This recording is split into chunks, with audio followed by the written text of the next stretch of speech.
Well, joining us now from Leicester in the UK is Michael Tshibangu. He's the president of the Association for Development and Democracy in Congo. And in Washington, D.C., Mvemba Dizolele, he's the advocacy advisor at the Eastern Congo Initiative. Gentlemen, thank you very much for joining us. Michael, let me start with you. There's a lot of things to try and unpack when it comes to what's happening, particularly in the East. If there's one common denominator in terms of the problem right now, what would that be? Well, the central government in DRC is increasingly weak, unable to fulfill its duties, such as providing the security of the population in the East and fulfilling all what the state should do. So we have a situation of lawlessness.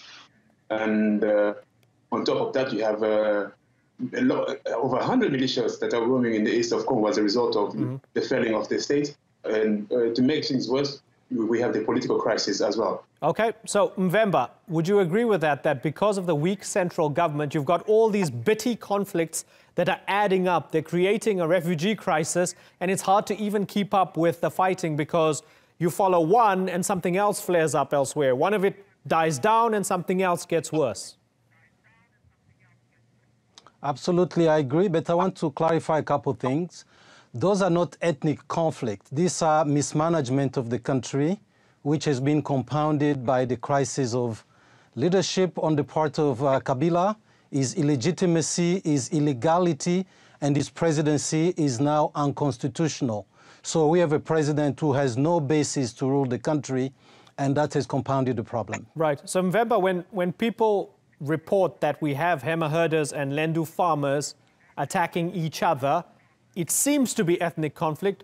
Would you perhaps qualify that by saying ethnic tensions are being stoked as a result of weak leadership? Well, you know, my position is that nothing is ethnic. The Lendo and the Emas who are fighting are Congolese. They're fighting because their rights are being trampled upon. They're fighting because there's a government that has been unable to impose the rule of law. So whatever issues that are setting those various communities are resolved. As a reporter in 2006, I was embedded with Moroccan troops in Bunia, where exactly those two communities that you're referring to live together. So the issues that they deal with are issue of rule of law, and those issues are not being addressed. That's really the problem. The problem is not that the Hemas or Lendus. These are Congolese trying to get the issues resolved. Okay, and the government is absent. That's really good insight that you're giving us. Michael, would you concur with that?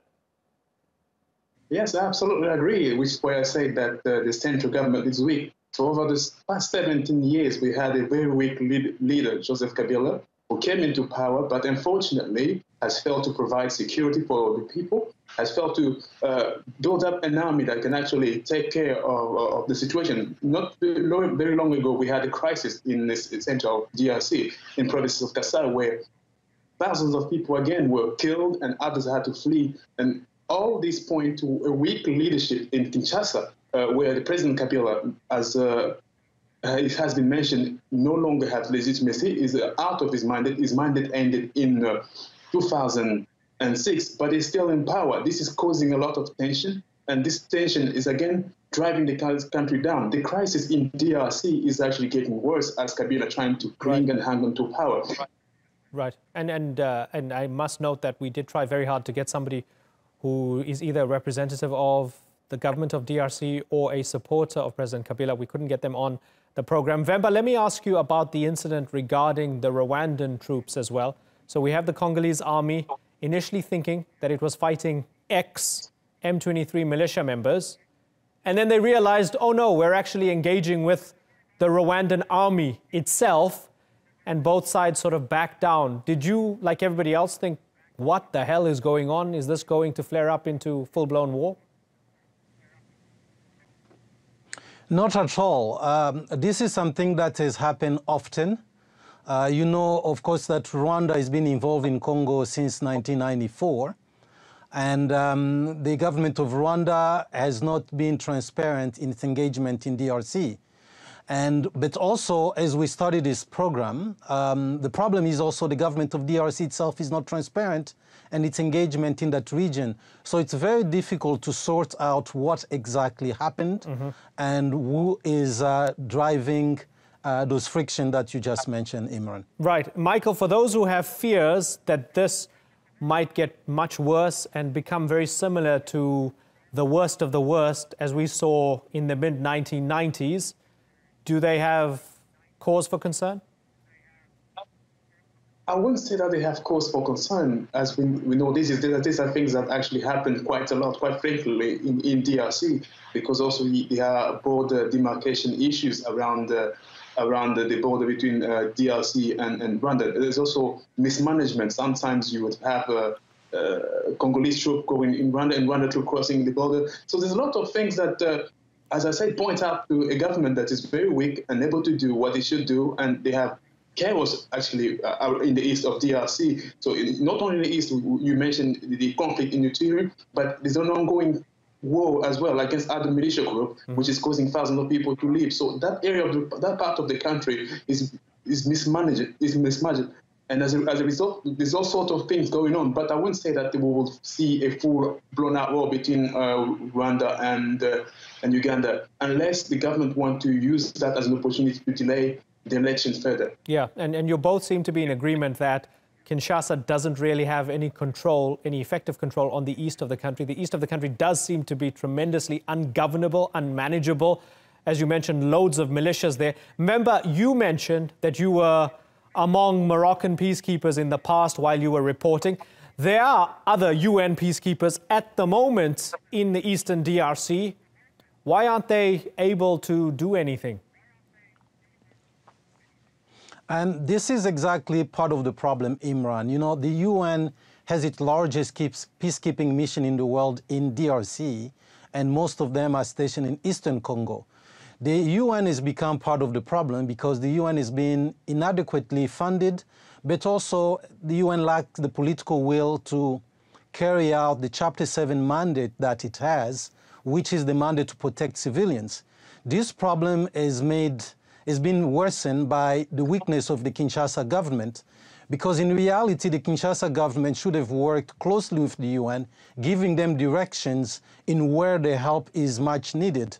Because the government is absent, because the president is inept, and because it's illegal and unconstitutional, he cannot face the UN and demand that they perform their duty.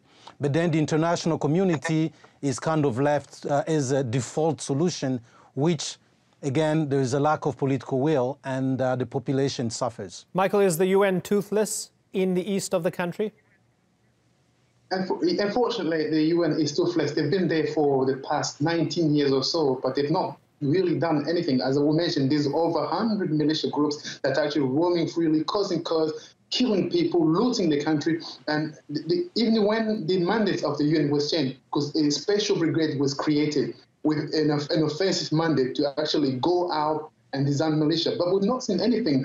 All we saw was when the M23 war started, they initiate attack. But since then, they've not really done much. And the militias are actually increasing, and we see more people are fleeing. So this is a crisis that is actually getting worse, and they're not doing what they're supposed to do, unfortunately. Yeah, and Mvemba, we've had the man who was formerly at the UN, now at the Norwegian Refugee Council, Jan Egeland, putting out a desperate appeal in terms of the humanitarian situation, because we're seeing millions of people displaced, hundreds of thousands on the move on a weekly basis. It's a terrible humanitarian crisis. They're calling for aid. They're saying the situation is bad. Does that encourage you, at least in the sense that it might actually make people wake up in the international community and there might be some political will to do something about the root causes of what's happening? Not at all, Imran. I think that is the problem. The problem is that the international community, whatever that is, treats Congo as a humanitarian crisis, and that's what they've done for the last 20 years. The crisis in Congo, while it has humanitarian ramification, is a political crisis. We need to tackle the political crisis, and the political crisis is fueled by the weakness and the unconstitutionality of the Kabila government. So unless and until the international community confronts Kabila and pushes him out, this will continue. And I have to say that The Congolese are very dismayed by this weak response of the international community that continue to hide behind the behind the humanitarian crisis. Right. This is a political crisis that has been long in the making, and we need to tackle it. Michael, do you agree with that, that the world treats Congo like it was hit by a natural disaster and that this didn't have its roots in a political crisis? Yes, it's primarily a crisis of leadership, where we have the leader who's been in power for so prolonged in power, but unfortunately has not been able to build up a country as he should have done, has not been able to build up an army that can actually protect the people. What we see is that even the army has now become part of the problem, where they commit crimes and atrocity. When you will see in Congo, whenever they deploy the army, it is always followed by an increase of crime, increase of rape against the population. So the population are there defenseless. Who is going to protect them? So this is a problem that needs to be resolved from the roots. And the root is a leadership problem. A leader that has failed, a leader that is now illegitimate. And because of that illegitimacy, the crisis is actually getting worse. We see the crisis spreading geographically from the east now to the center. And now we see killing in Kinshasa, in the capital, which is the west of the country. The situation is getting worse because of this leadership problem. Yeah, multiple strands of trouble in Democratic Republic of Congo. Gentlemen, I think it was important to talk to both of you to help us unpack some of it and demystify some of it. Michael Tshibangu and Mvemba Dizolele, I thank you very much for joining us here on the Newsmakers.